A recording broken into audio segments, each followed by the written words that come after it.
You all know these people well, so I'm going to be very quick at my introductions. We have Commandant James Amos, the leader of the Marine Corps, and we're going to hear today about some of the things he is doing to reorganize the Marines, and prepare them for the Asia rebalance going on. We have the Chief of Naval Operations, Admiral Greener, who is, along with the Commandant, has forces involved in Asia operations at this very moment. We have Senator Talent, who is with the Heritage Foundation, which is helping drive the agenda in Washington more than most. We have Chairman Duncan Hunter, who's best known as the father of one of the more dynamic members of the House Armed Services Committees. And Robert Work, the former Undersecretary, who's now leading the Center for New American Security, a very dynamic think tank in Washington, D.C., someone who's done a lot of thinking about these issues. So with that introduction, we will start with the Commandant here. Everyone's going to give a brief 1 to 2 minute introduction about the issue here of rebalancing to Asia, and then I'm going to ask some questions, and then you will get a chance to ask some questions. So without further ado, gentlemen. Thanks, Julian. Ladies and gentlemen, when the President signed his defense strategic his strategy almost 2 years ago now, the chiefs had all been a part of developing that. And so the rebalance in the Pacific actually made complete sense to all of us. We were all in on that. So we had within my service, we began to commit almost immediately. So just to give you a sense for the difference, at the time of the announcement, we had about 13,500 Marines west of the international date line, roughly. Today we sit at about 21 to 22,000. Our goal is to go up to what Secretary Panetta directed us to do, which is 22,500 Marines west of the international date line. It makes sense to us. People say, well, why are you returning to the Pacific? We actually never left the Pacific. It's been an area of in our rich history that we have worked and fought all the way through World War II, so we're familiar with it. But beyond that, we've got skin in this game. We've invested money, we've put Marines, we've just to give you a sense of what I'm talking about, we had one infantry battalion that was attached to the Marine Expeditionary Unit, the afloat unit, as of about a year and a half ago. We've got 4 there today. We moved squadrons over there, we moved other capabilities, so we're all in the Pacific. We're about forward presence, we're about readiness. Marines have invested their money into a high state of readiness, especially the forces in the Pacific. And I think you see that today, because as we gather here this morning, we're in Tacloban, we're in the Philippines, with our partners, the Navy, and with the USAID and the international community responding to that terrible crisis. So we're very much committed to the Asia-Pacific area. It makes complete sense to me. Thank you. Thanks, Julian. In the Navy, as Jim said, defense strategic guidance meant for us forward presence. That's our product, that's what we're about. And I think it was clear this week, we were able to respond to Operation Damayan down in the Philippines within days. Earlier in the spring, we were able to respond within days, again, whenever there was a threat from North Korea on a ballistic missile defense launch. So for us, it's being where it matters, when it matters. When it comes to the rebalance of the Asia-Pacific, we look at it in 4 basic elements. One is force structure. And as Jim said, we too are increasing our force structure, if you will, to the Asia-Pacific. Today, and for the last 5 years, we've had about 50 ships deployed to the Asia-Pacific, and by the end of this decade, our goal is 60 ships to the Asia-Pacific region. Number 2 is capabilities, and we benchmark the capabilities that we develop in our budget to the Western Pacific as we look at anti-submarine warfare, electronic warfare, electronic attack, cyber, and other areas. It's really all about how are we doing in the Western Pacific. Third, it's about home porting, and that's what most people see, that 60-40 split, moving ships toward Western home ports, and we're on track to do that by the end of this decade, establish 60% West, 40% East. And lastly, it's about what I call intellectual capacity, and perhaps the more important of the four elements, and that is refocusing our effort, our relationships, to reestablish or get a more robust relationship with our allies looking toward the future. Japan, Republic of Korea, Australia, and others in the Western Pacific, as well as to nurture and bring on more relationships in Southeast Asia. And of course, to determine what will our relationship be to the future, in the future, with the Republic of China, and in particular for me, People's Liberation Army Navy. So it's about those four elements, and we're on track to do that. We won't leave the Mideast. We will balance this with where we need to be in the Mideast and the rest of the world. Thanks, Julian. Thank you, Julie. It's great to be here with all these outstanding public servants, although I thought I was going to be here with your son, and they said, no, he's so strong. If you look at what the Chinese leadership is doing, they're shrewd, students of history, purposeful, and they are engaged in a military buildup that is unprecedented, I guess, except for what we did in the 1980s, and we know the impact that had on world history. And I greatly fear that if these trends continue, by the end of the decade, they're going to be the dominant maritime power in the Western Pacific and able to inflict very significant damage on the United States in a number of domains at the same time. And I think we need to be as purposeful in preparing to defend the interests that we've identified and care about as they have been in preparing the capabilities needed to accomplish their goals. So I support the rebalance. I think it's an outstanding concept and policy, but we need to execute it. We need to carry it out. And that means engagement. It means cooperation with our allies who are force multipliers. We're doing a lot of really good things, and there's a lot of more good things that we can do. I don't think we're going to be able to execute this unless we order defense policy the right way, which means a strategy-driven defense policy, not a budget-driven defense policy. Once we decide we're going to do that and we know what we're trying to protect and why, then I think the road is open for a very good and balanced and effective policy. And it'll include a lot of the things these gentlemen are already doing and a lot of other things that we can do. But we've got to get the essentials right first, which means we've got to figure out what it is we're trying to do, why, what the interests are, and then that we're going to resolve on a bipartisan basis, and as a leadership, that we're going to match resources to need. Thank you, Julie. First, let me apologize for not being the real Duncan Hunter. I'm the tired old has-been, but and he is a guy who, the day after 9/11, quit his job and walked across the street and joined the Marine Corps to do a couple of tours in Iraq and Afghanistan, and called his wife on the way home to inform her that he was out of work, but he hoped to have a new job soon. And so to all my colleagues who were working with Duncan, good luck. But he's the real Duncan Hunter, the real congressman. You know, I looked at the question, 2025, who's going to be the dominant power in the Pacific? Clearly, unless this nation changes its course, both programmatically, what we're doing, the weapon systems that we have, and the resources that we're putting behind them, China will be the dominant force in the Western Pacific 2025 for several reasons. First, they have a massive industrial base, and they've clearly stepped into the superpower shoes that have been vacated by the Soviet Union, but they have something the Soviets didn't have, which is a huge industrial base, high-end, high-tech, and they're translating that domestic base into a very effective military buildup. And if you look at what they're doing across the board, they're building lots of surface combatants. They're buying things like the Sovereignty-class missile cruisers from the Russians, designed to kill American aircraft carriers, buying lots of Kilo submarines, but also building their own nuclear-powered attack submarines, putting their first carrier into the water this year, new multi-role fighter. They're building about 100 medium-range ballistic missiles each year. They've got about 1,100 poised on the Taiwan Straits. So China is moving forward in a very balanced and high-end military buildup. Now,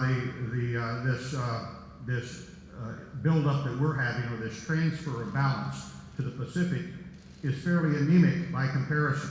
We're going to go from 50 ships to 60 ships, a fairly marginal transfer. But if you look at our overall fleet of less than 300 ships, that's what we can do. We're going to have to do more. And one new dimension that China has offered into this equation, which is very troublesome for us, will be technically and from a warfighter standpoint, is that they've looked at the American fleet and what we've done in the past and our presence and how we've at times embarrassed them by using that fleet to let them know that we care about Taiwan. They've introduced a new dimension, and that is land-based ballistic missiles with anti-ship guidance systems attached to them. That means that instead of sailing their own fleet out to engage an American fleet in a potential conflict, you use ballistic missiles that are land-based with anti-ship guidance systems, and you try to kill the American carriers 500, 600, 700 miles from the Straits of Taiwan. Now, if you look at that, that's like in World War II when we were taking the islands and moving toward Japan. What if the defenders would have had artillery that could reach 600, 700 miles? We wouldn't have been able to operate. So that new dimension, ballistic missiles with anti-ship guidance systems, is going to be put into the mix and is being fielded right now by the Chinese, along with their submarine and their surface fleets. And they do have some stealth aircraft development going on right now that will also be a threat to the American fleet. So unless we change and upgrade our military spending and the way we spend and the force structure in the Western Pacific, China will clearly be the dominant power by 2025. And last thing to point to make here, Julian, is simply this. Our ships are spread all over the world. And even though we're making this marginal rebalance to the Pacific, our ships are spread all over the world. China is going to concentrate on their piece of the world. So they have a huge industrial base, including a very substantial domestic shipbuilding base, building domestic ships. If they pivot that domestic shipbuilding base into making warships, they clearly outstrip us because we don't have what is known as elasticity. That is, we can't surge our few shipbuilders into massive numbers of ship production. So the United States has a massive challenge here. I think it's a challenge that's equivalent to that we faced with the Soviet Union. It's going to require more resources. It's going to require some new weapon systems, and we're going to have to be able to take down ballistic missiles that have an anti-ship capability. Julian, the two former members of Congress just vastly exceeded their time. They did, and I'm going to have to be a little more aggressive, but good points from both of you. Good morning. This is rare. A senator is telling the former House members he spent too much time. Extremely rare. Well, good morning, everybody. As we are wont to do in think tanks, we were sitting around talking about what does the rebalance really mean. And I have a young Australian on our staff. And he says it's really simple, Bob. Goes, you've been involved in the Pacific over the last decade, and rebalance is, or you are saying that you're going to be committed.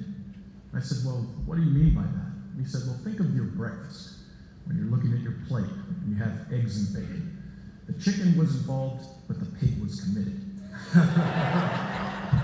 So I really kind of resonate with that. The rebalance really is a promise that as America is making to our friends and allies and all of the countries in the region, that we're going to be a strong, committed, 21st century resident Asian power.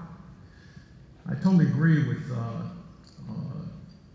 Chairman Hunter that this next 10 years is a period of strategic opportunity that we need to be extremely careful about to make sure that the narrative that we are just involved and not committed is not the dominant one in 2025. So it's important for all of us to remember, we're going to get into the capabilities, and that's what this is all about, and I fully subscribe to it, but we must remember that the rebalance is an entirely different and entirely holistic effort, where we're trying to strengthen our alliances and our partners, we're trying to engage with China, we're trying to encourage open trade. I would argue that the Trans-Pacific Partnership is the most important trade negotiation probably in the last 2 decades. We're trying to get involved in regional institutions, but military power and capabilities unquestionably will underwrite, as Chairman McKeon said this morning. We're diversifying our force posture. That's a good thing. We're building up our allies and our partnership capacity. And I look forward to talking about capabilities, but there's one thing that I think we need to concentrate on in the next decade, and that is experimentation and demonstration. For those of you who remember the Cold War, we would do things like Nifty Nugget, where we would show that we could really try to get 10 divisions across the Pacific if necessary. Right now, we're focused on regional forward presence, but I believe we need to demonstrate our capabilities to maintain access, to maintain freedom of action. And by demonstrating those capabilities in experiments and periodic exercises, that is a true deterrent factor. Because I believe, at least the Chinese believe deterrence is based upon the assumption of demonstrated capabilities. So it's one thing to develop the capabilities, it's the other thing to demonstrate them. And I look forward to your questions. We are going to get into China, but let's start with the threat of humanitarian relief efforts, disasters. We have the Marine Corps and the Navy engaged right now. This appears likely to be a more and more common requirement for U.S. military forces in Asia in the years to come. These extreme weather events appear to be more common. How do we need to reorganize the MUs to be equipped differently if we're going to be responding to these events more often? Do we need different ships in the Pacific if humanitarian disaster relief are the short-term number one mission? Commandant first, then the CNO, and then anyone else. Julian, I tell you, we've got, first of all, we do need more ships in that part of the Asia Pacific area, and Evan Greener can talk to that, but we do. But I think this response that had just taken place was almost instantaneous.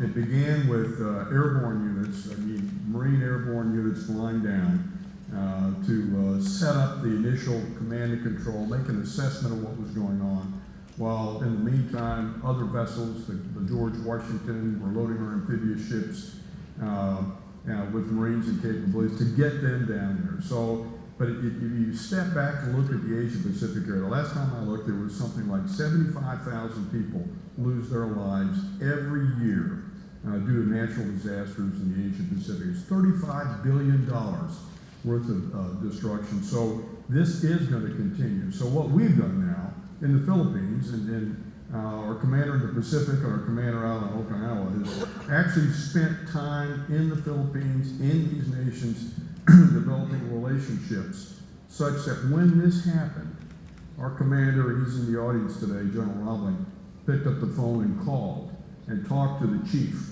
of defense, talked to him, he knew exactly who he was talking to on the other end of the phone. That's the kind of thing you can't surge. That's trust, that's relationship building. So when it does happen, you can respond instantly. You don't have to go through a lot of bureaucratic morass to get there. The next piece I'd say is that we have moved some humanitarian assistance, disaster relief equipment from Okinawa down to the Philippines. This was done about a year ago, and then we began to exercise solely for this purpose. We probably need more. We probably ought to take a look at our maritime preposition ships and restructure what's on those ships such that the priority of the greatest and most likely need is going to be on the first ships and the second, and it's going to be front loaded. We ought to do that, and we need to do that. So I do think there's more we can do. I think we ought to have more ships in that part of the world. It's a function right now of the budget. And that's the constraining, Chairman Hunter said it, we know what to do. But right now, the sequestered budget is not going to allow us to do what we ought to do. We're going to do what we can do. It's about speed and volume, Julian. What I mean by you got to be where it matters when it matters, and so that you can respond. Those first days are very critical. I would tell you, it's not just a military function. It's interagency, as Jim mentioned, and it's international. So you got to understand that you're entering somebody's sovereign space, and you got to bring something that resonates with them. We've been able to do that, as you've kind of alluded to it in this operation. But as Jim said, we can do better. There are opportunities as we build some ships, and we're bringing some ships in here in the near future. One we've already taken. It's called a mobile landing platform.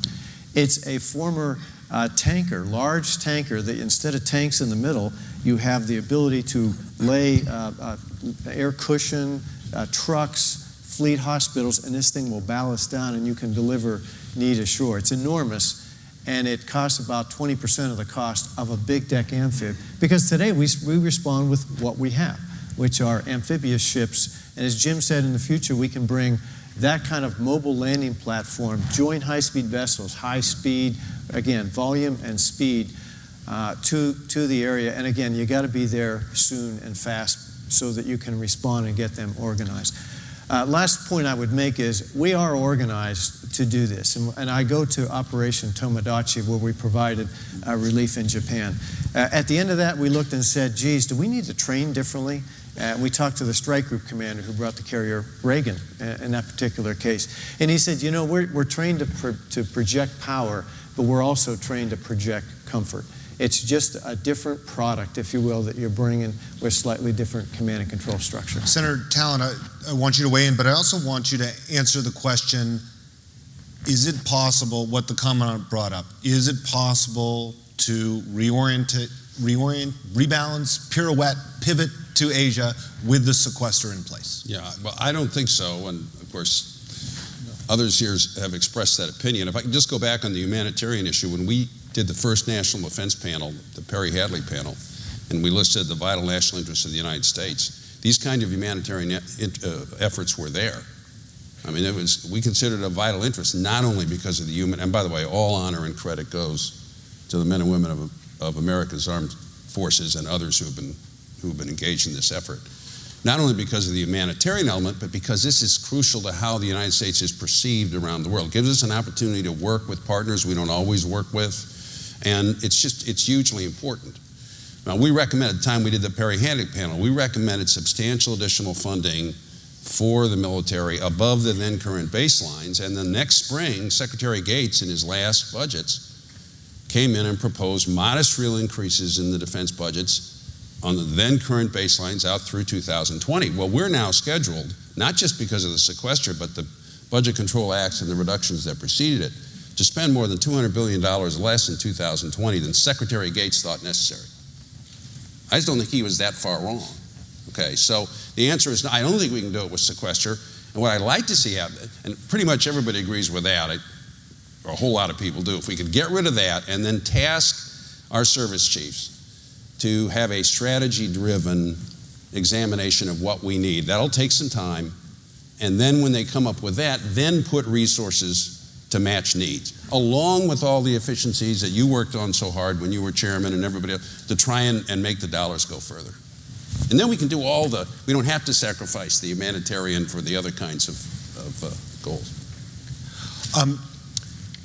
Chairman Hunter, we see the United States pulled back to the Middle East with crisis after crisis. Is it realistic to think that we can have, over the next decades, intensified focus on China and Asia when there is a series of crises in Iraq, Syria, Iran that keeps bringing our focus back to the Middle East?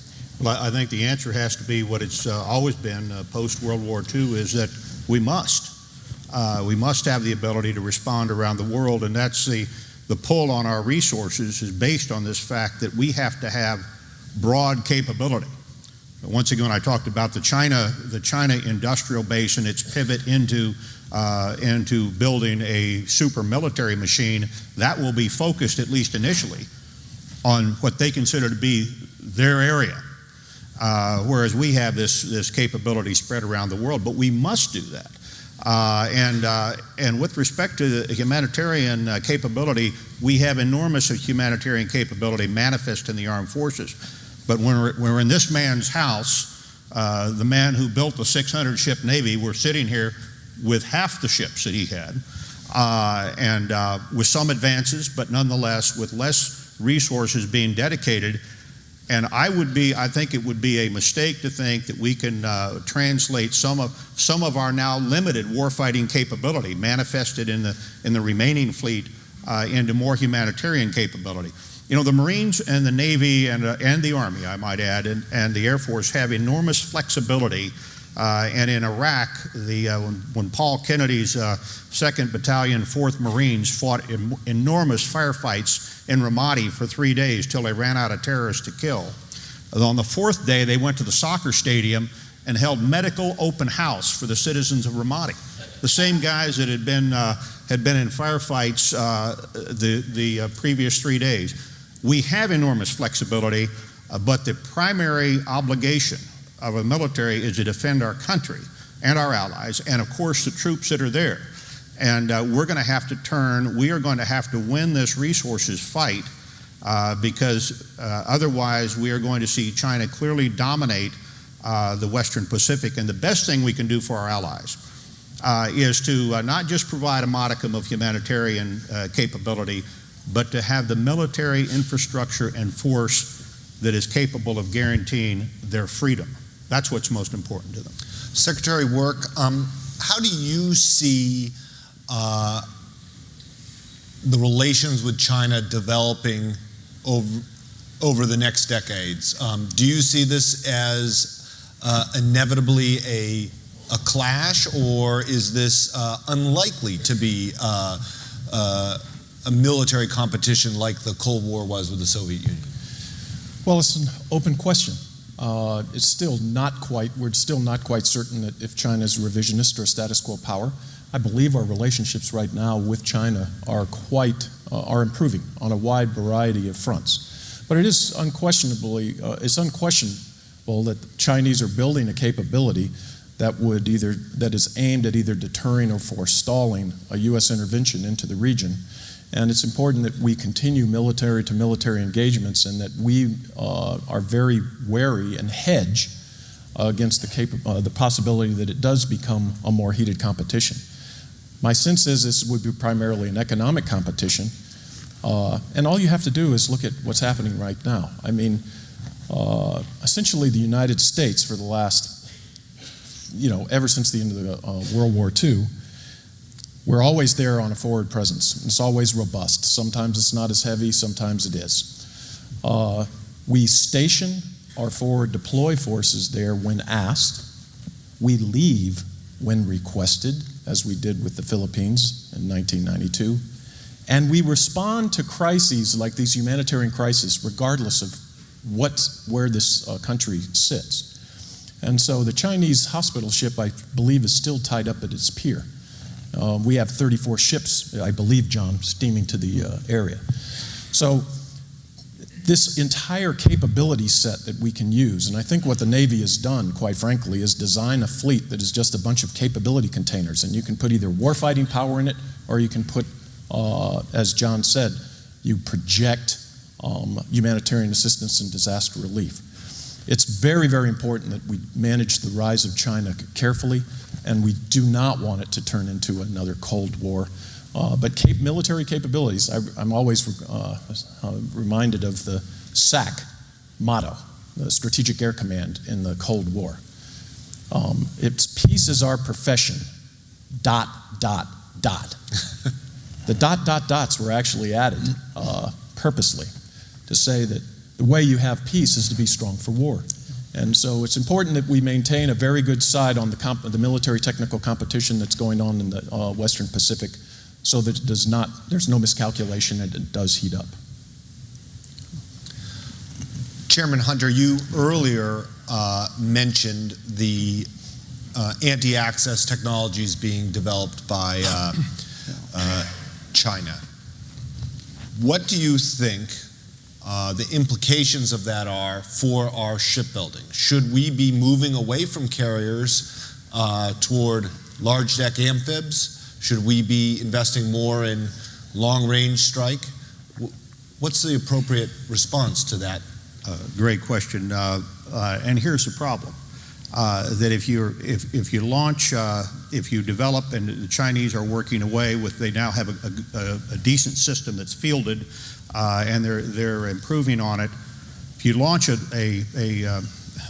ballistic missile that's got, and the one that they currently are developing that is anti-American fleet has got about 800 mile range, and you can stand back away from the edge of the country and fire that at an oncoming American fleet, that missile re-enters, comes into its target at 5 kilometers a second, 6 kilometers a second, and ICBM comes in at about 7 kilometers a second. That's more than twice as fast as a 30-06 bullet. That's extremely difficult for us to deal with in terms of defense. Although we have systems that we are working on, we do have the Aegis, we do have missile defense aboard the carrier battle groups. The problem is that the Chinese have they have the ability to build a lot of missiles. They're building about 100 medium-range missiles a year. And they could, in a scenario, saturate an American carrier battle group and its decoys with salvos, and therefore we would have to have an enduring missile defense, one that doesn't run out of bullets early. What we have to do is this, I think, and this, you talked about deep strike. The longer range missiles have an extremely fast re-entry rate. They're extremely difficult to shoot down, literally shooting something going twice as fast as a 30-06 bullet with another bullet. However, all missiles have one thing in common. Whether they're big or small, when they lift off initially, they're very slow, they're very bright in our targeting, and they're very easy to hit. And I think that in 2025, if we do things right, the best friend of a carrier battle group commander will be long-range strike capability, whether it's bombers or unmanned bombers, that are able to put a small weapon through a missile as it lifts off the ground, whether it be in a scenario with mainland China or North Korea or Iran or another developer of missile capability. We have to have the ability to take down these missiles early. If you don't, you're ceding this huge portion of the maritime battle. That is an envelope that goes out to 800 miles or so to the other guy, and that vastly diminishes our ability to project power. So I think that we do need to launch on a program to develop long-range strike capability that can take down ballistic missiles on the rise. We must do that because those ballistic missiles are being developed right now. They will have anti-ship capability, which means they'll be able to come over a carrier battle group and attack that group, which would be devastating for us. Senator Talent. Julian, I'm going to register a mild disagreement with Bob Work. I think it's pretty clear that they're revisionist power. I mean, they're developing. Duncan talked about some of it. Doubling the number of nuclear warheads. They're going to have 1,000 anti-ship or theater, cruise, and ballistic missiles, 80 modern, just by 2001, 80 modern surface vessels, 60 submarines, a bunch of other very operationally relevant vessels stuffed with anti-ship missiles. They're going to have the capacity to attack our space assets, and I'm afraid in every orbital regime. And this has been done perfectly. And when their cyber capabilities, the Defense Science Board commented on earlier this year, and it's been done very purposefully. Now, I think they can be channeled in a direction that involves peaceful competition with. I mean, I think our interests and theirs can be made to coexist over time, and then the rebalance has the right elements in it. Engagement, yes. Cooperation with our allies as force multipliers. Humanitarian efforts, very important, but it has to be based on a foundation of power, and they have to respect what we're doing, and I think these gentlemen can do it, but I don't think they can do it at the current budget levels, and particularly budget levels that he and I are former members of Congress, so we can criticize them if we want to, okay? You know, you figure out what strategy you're trying to accomplish, what risks you're trying to defend against, and then you develop a force capable of doing that, and then you match the budget to that. You don't plug in numbers in arbitrary budget scenarios every 3 or 4 months that get you past the latest, political or fiscal crisis, and then tell them to go and develop a strategy to match that. That's just not the right way to run the railroad, and we're dealing with a nation that will exploit our vulnerabilities if we don't act more purposefully. Admiral Greener. Just a few thoughts on aircraft carriers. Chairman McKeon mentioned this morning, 1962, the Cuban Missile Crisis, and that was the first deployment of the USS Enterprise. 1962. Her last deployment was in 2012, where she employed very different systems. So it's a pretty adaptable, our most adaptable platform. 6 years after 1962, the Soviet Union developed a capability. They had an Echo-class submarine which would surface, put up a radome, get a satellite download on where our carriers were, and launch missiles, cruise missiles, 300-mile range. They had Charlie class, it was nuclear powered. The Echo was rudimentary, and they developed that capability, and the carriers were all gone. That was our theory. We worked through that capability. We worked through the defense of it. To launch a ballistic missile and be effective, you've got to detect something, you've got to track it. You've got to track it good enough that you can get a solution confident enough to launch, because once you launch, you're done. It's ballistic. And then if it isn't jammed, spoofed, deceived, or shot down, then you have a successful launch. So I'm not trivializing anything that has been said. I'm just saying we're working on it. And we've had these kind of challenges in the past. It's not the same. It's different, but we've had challenges with aircraft carriers. So they're pretty adaptable platforms, and there is a threat in a part of the world, but there's the rest of the world that they service as well. General Amos, would we be better off, instead of buying 2 additional Ford-class carriers, buying 4 large deck amphibs? Thanks, old buddy. Jim, could you wait a second? I want to write this down. Everybody turn off your recorders. You know, I've sat with John Greenard for the last 2 years when Bob Work was the under. And we've sat trying to figure out how we're going to cut Solomon's baby. I mean, honest to goodness, I've been with him when we've made the hard decisions. I've even gone back to my Marine Corps. They've said, "Sir, you didn't come out victorious enough. You should have gotten rid of more of those and gotten more of these." And the truth of the matter is we need a balance. We need to upgrade. We need a balance. And we're working on that right now. I'm satisfied that we are doing the best we can with the budget that we have. We've just been talking about anti-access area denial. Bob Work talked 20 minutes ago about S&T and research and development and demonstration. The truth of the matter is that anti-access area denial has been around for centuries, and we've always been able to adapt. We've always been able to overcome. We will figure this out. We are the most capable, technologically advanced country in the world. We beat ourselves up, and we say, well, someone else is, but we can figure this out. What we lack right now as we go into this sequestered budget are the resources to be able to reach out and build and develop and do the research and development on these things. That's probably what worries me the most. We need the Ford carrier. We need more amphibs. I'll be honest with you, it is the Swiss knife of the naval forces and really of the United States of America's diplomacy. You can do anything. Imagine by 2017, we'll have 5th generation Joint Strike Fighters deployed in the Pacific for the first time on board amphibious ships. So when you pull off someplace, either in the Pacific or in the Middle East area, in the Persian Gulf area, imagine being off of Yemen right now with a 5th generation airplane flying off a large deck amphibious ship. And then having all the other capabilities. You can handle a Typhoon, you can handle combat, you can handle forcible entry. That gives a lot of flexibility. We need more. We just don't have the money to be able to buy them. Yeah, Julian, the one thing I could do, I agree with everything General Amos said, is because we're ahead in the undersea domain, and if we could get more Virginia-class submarines and forward position them, I think it would be a very good statement to make. And I think we have the industrial base to do it if we had the money. I may be wrong, but I think we could. Oh, we do. Yeah. Did you turn my mic on? We do. Yeah. We So have if some you had the money, microphones. we could get the boats, right? I mean, Yes, that I think might be the single best high-end. There's a number of asymmetric things that they're doing already, but they need more funding. Hardening that infrastructure, it's going to cost a lot of money.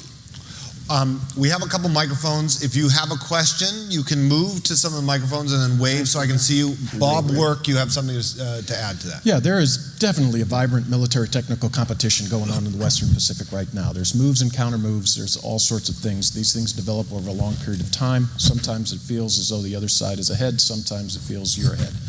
The key thing in the next 10 years, and that's what I believe air-sea battle was originally all about. Air-sea battle is all about reassuring our allies that we would be able to maintain access and freedom of maneuver in the Western Pacific under any circumstances. Now, the problem when you have a low budget, when you're in a budget down cycle, you are forced to make strategic choices. The Pentagon doesn't like necessarily to do that. But the Pacific region is clearly a maritime aerospace theater, and it is important that we emphasize that in our budgets. And there are things that you can do to make the military technical competition at least more balanced. One is electric weapons.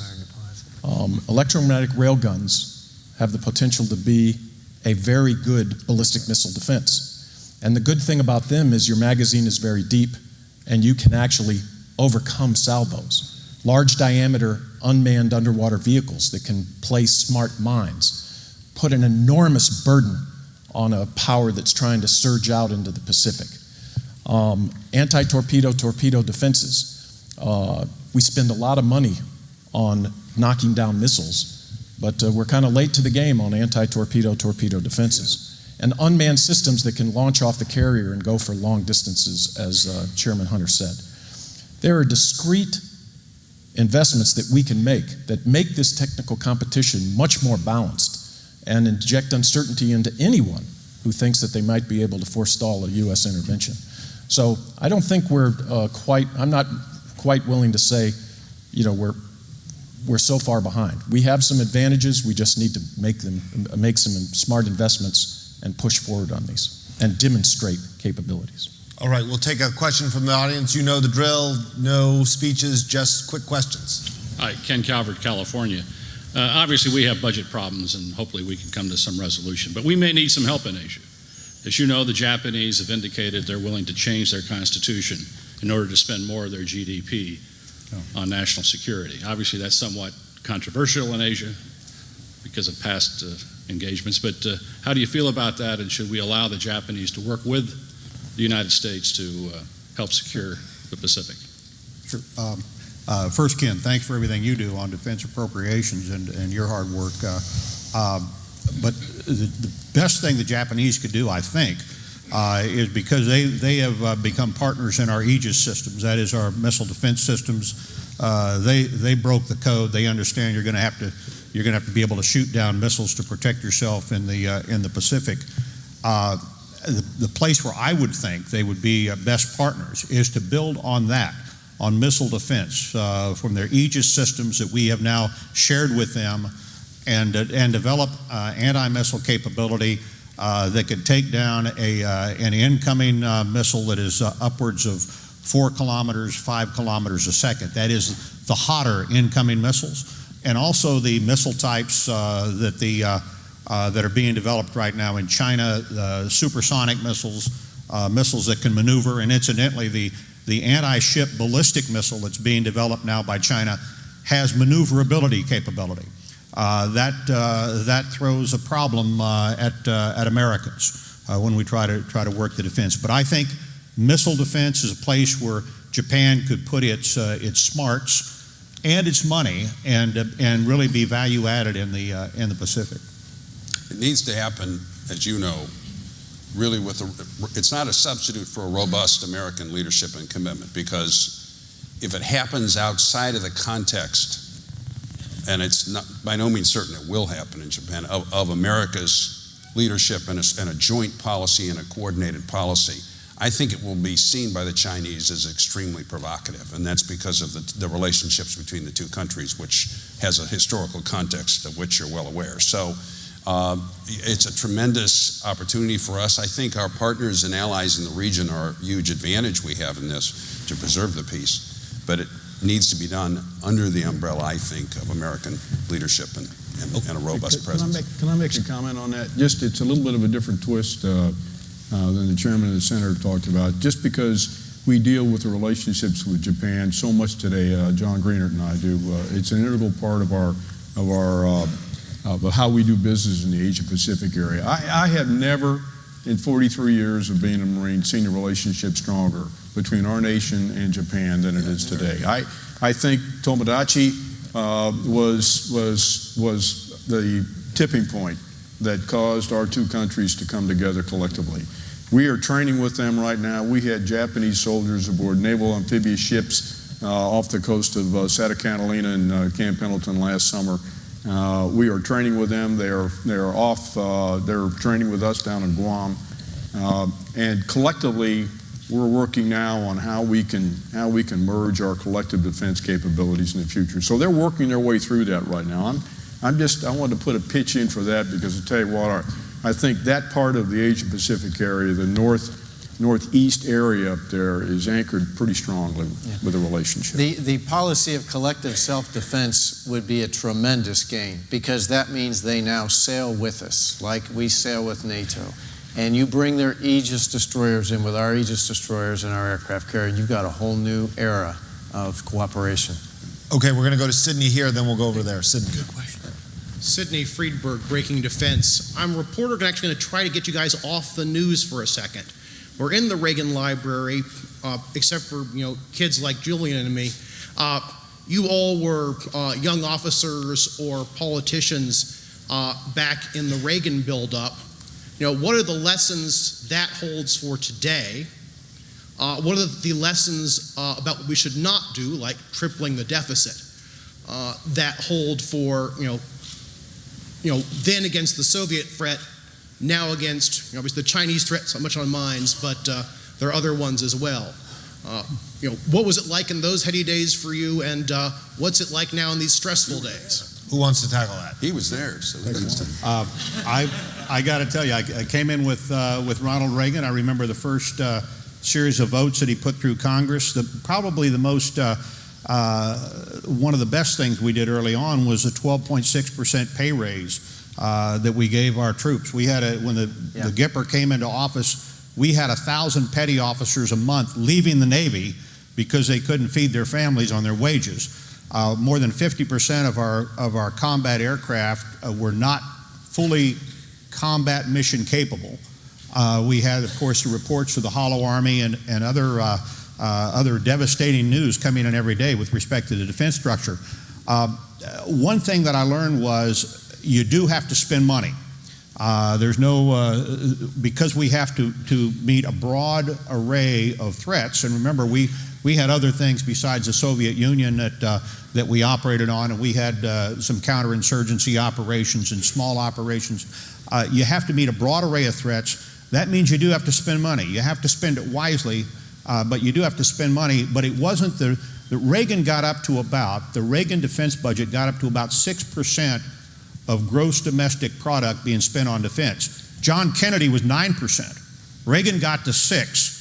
Today, and Admiral, you probably know, or Jim, it's probably about 4%, a little below that, a little below 4%. It also depends on whether you count OCOs or with the supplemental. Yeah, so the defense budget is not, and Buck McKeon will give you good figures on that. The defense budget is not driving the American deficit. We're down at a historic low in terms of the percentage of gross domestic product we spend on defense. It was the easy kill on this sequestration exercise. We were going to go after some of the social programs that had ballooned, and we ended up, when the smoke cleared and the committee walked out of the room, we were cutting national defense. And so we are going to have to understand that. We're going to have to spend more money on defense over the next 15 years, or the answer to the question that posited this meeting. Where will we be at 2025? Senator Talent, we're not going to be dominant. Hold that thought. I want to get a couple questions. I'll get you in here. Sir, over there, your question. Kit Bond, another former Missouri senator, to go back to building our force structure through force multipliers in the Pacific Rim.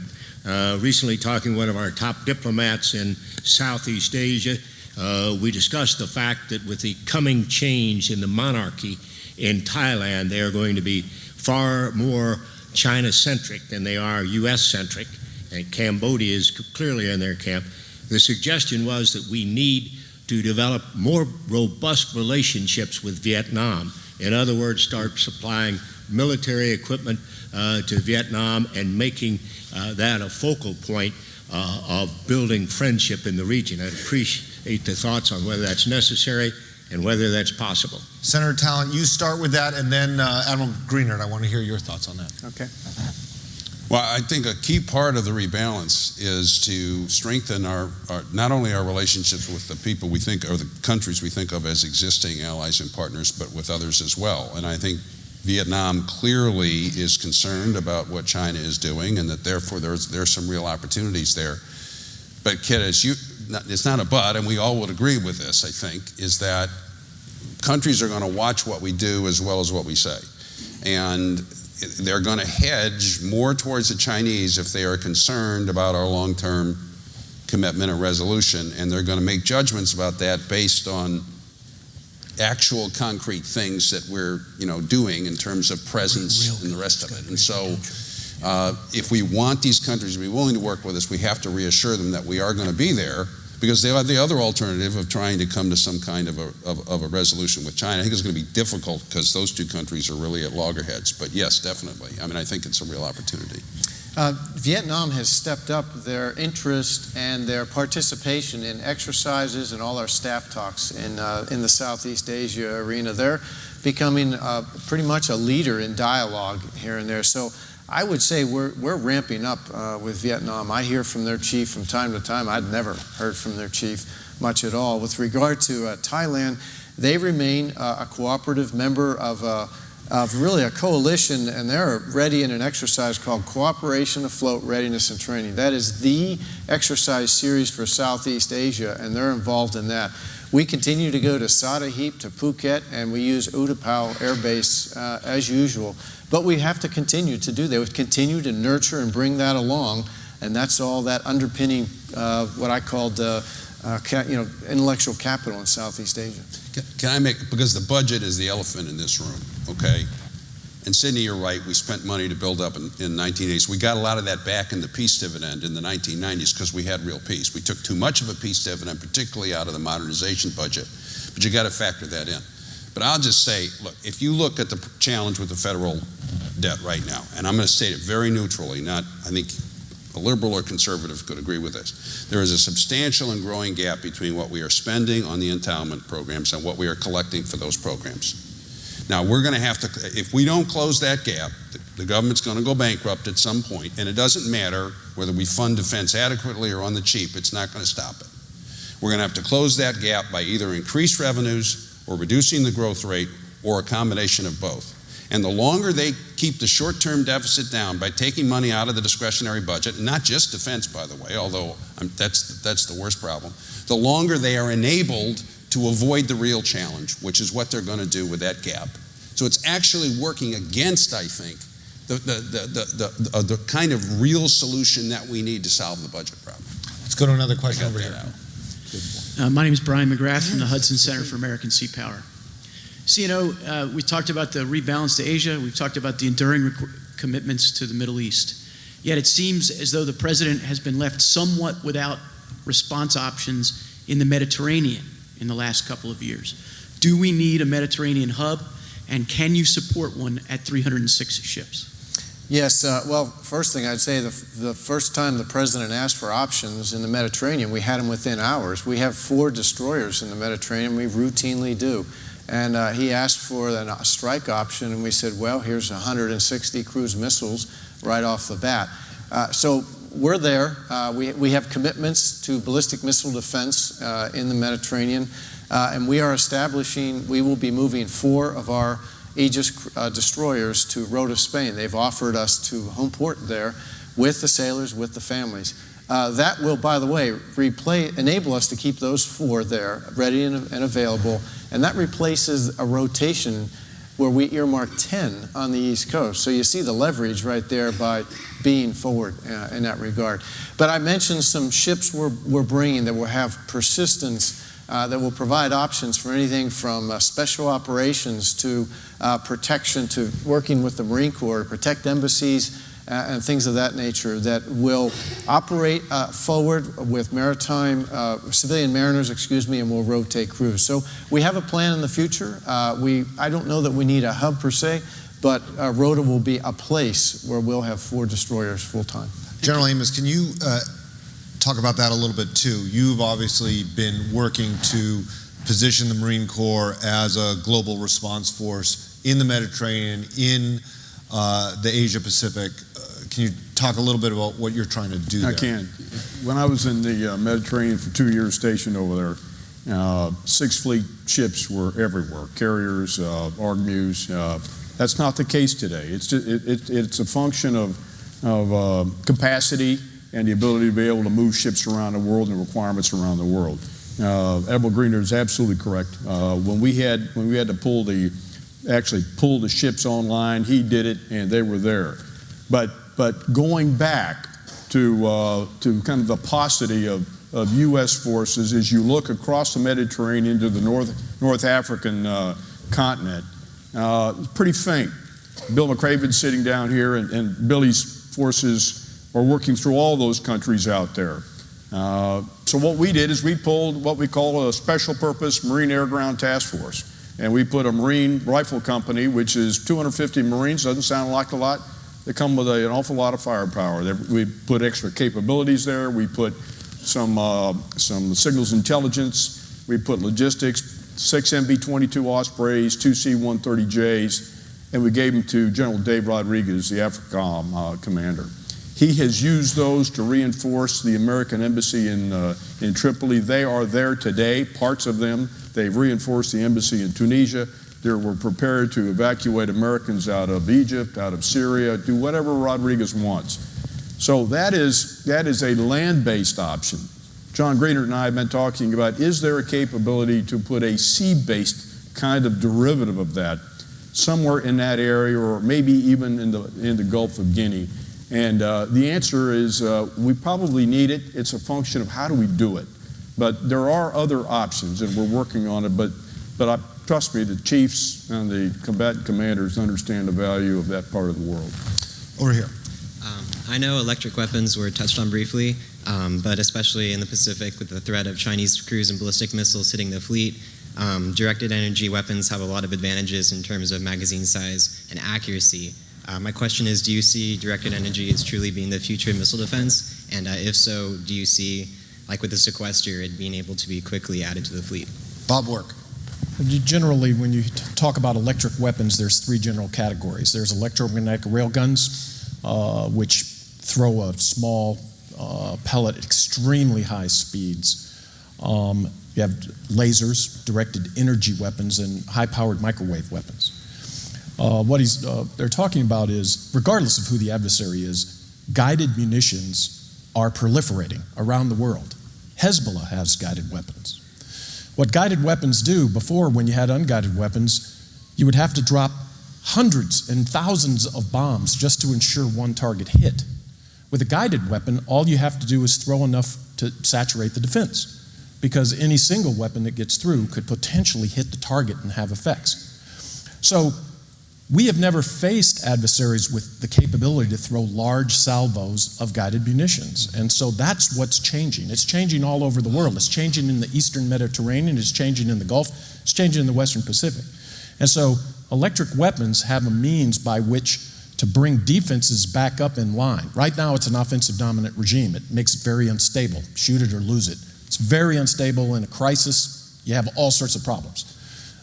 If you have electric weapons, where the defenses have an equal chance of being able to knock down a salvo, then you put in uncertainty in the minds of the person who's saying, hey, maybe I'll take on the United States in this particular area. So they're extremely important.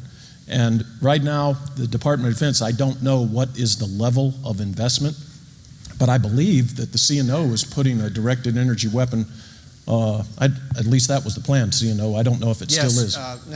Next in the summer of 2014, we'll have a laser weapon on a ship in the Arabian Gulf. This one is it doesn't have the power to do anti-ballistic missile, if you will, missile defense, but it's effective against drones and fast speedboats. Tested. The video's out there on YouTube. Check it out. It's pretty cool. Okay, we have 6 minutes. We have 3 questions. Let's try to get through them real quick. Dustin Walker with Real Clear Defense. A quick question for the whole panel. Can you talk a little bit about India's role in the rebalance, and then one budget question for the CNO. Clearly, cutting an aircraft carrier is on the table if sequester continues. That was in the skimmer. You would have options about how to do that, whether to retire an existing CVN or to stretch a carrier by into the future. Can you talk about how you would approach that problem and the pluses and minuses of how to do that? Sure.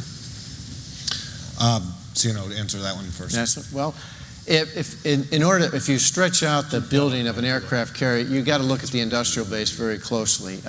It's expensive because you're scheduled. You got workers, you got dry dock time, and all that. So how does that fit into the heel-to-toe sequencing of delivering the aircraft carrier?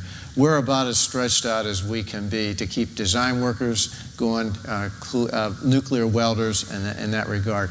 The problem with, you get a lot of money when you retire an aircraft carrier, but the time to retire is when it comes in for, if you're going to get money, when it comes in for overhaul. That's at the 25-year point. You've got another 25 years. You've bought this thing. You've already bought the fuel. So that's a hard pill to swallow, and that's a lot of capability for, as I said before, a platform that's good for 50 years. Check out Enterprise. The India question, Senator Talent, do you have any thoughts there? No? I think I'll defer to Ciano on that All one. right. I mean, other than I can make a general comment, but I don't know what we're doing day to day with India, but Yes. I'm sure we have a strong relationship with them. I think we're doing a great job of working with our existing partners in the region, and I don't know what exercises we're doing with them. We're running out of time. Secretary Work. The priorities for 21st century defense put the partnership are trying to become closer with India as one of our key strategic goals. India is a great Indian Ocean power and is a rising global power. Right now, it seems to be that they want to be non-aligned, but the United States is doing everything it can to strengthen that partnership. I know the chiefs go there all the time. I know high-level officials from both state and defense.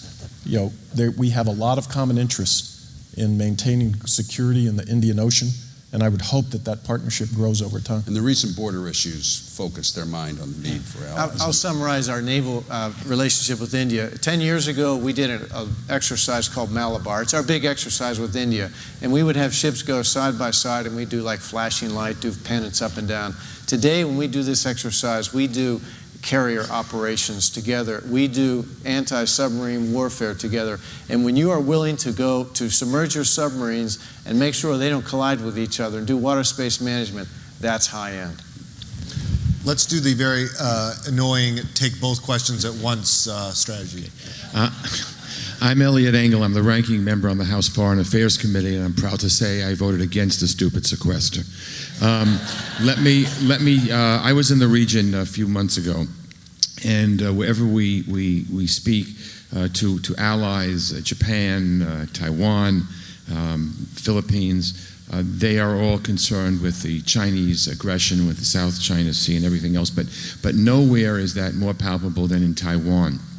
I wanted to ask if there's anything that you see in the Chinese machinations which would lead us to believe that their overarching threat to one day make Taiwan part of China, invade or whatever, do we see in what they're doing and the moves they're making as bringing them closer to fulfilling that goal? Is that something that they seem to be wanting to do more now than perhaps before? Yeah, okay.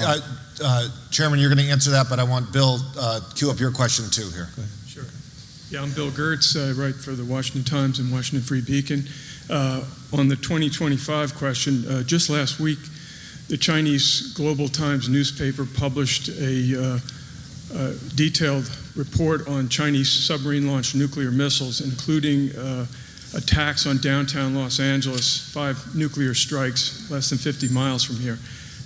What's your comment to that, and how is that going to factor into the fact that our nuclear deterrent is aging and in much need of upgrading?